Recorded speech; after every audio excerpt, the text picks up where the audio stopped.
अस्सलाम वालेकुम। देखें, जो अगला मौजू हमें कमेंट्स में बड़ा इसरार इस पर किया गया है कि माइग्रेन, ये सर का दर्द जो है, आधे हिस्से का दर्द, इस पर अब बात करें।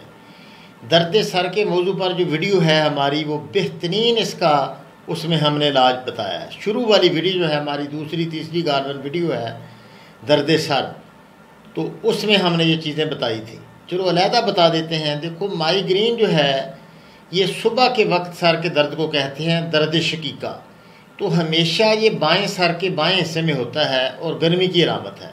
मकामी सोजिशा पूरे जिस्म में इतनी गर्मी नहीं होती जितनी ये सर के बाएं हिस्से में होती है और सुबह के वक्त होती है। इसके लिए नुस्खा पहले भी बताया है कि धनिया ले लें आप 50 ग्राम, और अस्तखदूस एक तिनके होते हैं ठंडे, ये 50 ग्राम ले लें, और काली मिर्च गिन कर 45 दाने आपने डालने हैं। वो दोनों चीज़ें, धनिया और अस्तखदूस 50-50 ग्राम ले लें और काली मिर्च 45 दाने गिन कर डालें। तो इसको दादर करके 5 पुड़ियाँ बना लें।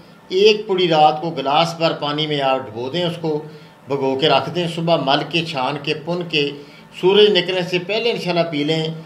2-3 दिन के बाद दर्द नहीं होगा। 5 दिन में मुकम्मल इंशाल्लाह इलाज है, दोबारा माइग्रेन का दर्द नहीं होगा। और दूसरी गलत फहमी है कि सर के दाएं हिस्से में जो दर्द है उसको भी माइग्रेन कह देते हैं। वो माइग्रेन नहीं होती, वो एक असाबी दर्द होती है तरी सर्दी की, जो शाम के वक्त होती है।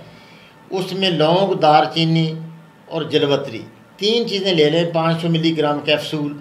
ये शाम की दर्द जो असर की नमाज के बाद अक्सर होती है, ज़ोहर के बाद भी होती है, ये दर्द हमेशा शाम को होती है और सर के दाएं हिस्से में होती है। तो इसके लिए आप लौंग, दारचीनी, जलवतरी बराबर वज़न लेकर 500 मिली वाले कैप्सूल भरो। सुबह दोपहर शाम इस्तेमाल करो। कुछ स्पाइसी चीज़ें उसकी खुराकें बढ़ाओ, मसलन दही, खट्टी लस्सी, अचार वगैरह, भुना हुआ गोश्त, तली हुई मछली, ये चीज़ें उसको बढ़ा दें तो इंशाल्लाह ये दर्द शाम वाला भी नहीं होगा इंशाल्लाह। तो इस तरह ये इलाज है, माइग्रेन का इलाज इस तरह है। तो इस तरह आप फ़ायदा हासिल करें इससे। अस्सलामु अलैकुम व रहमतुल्लाह।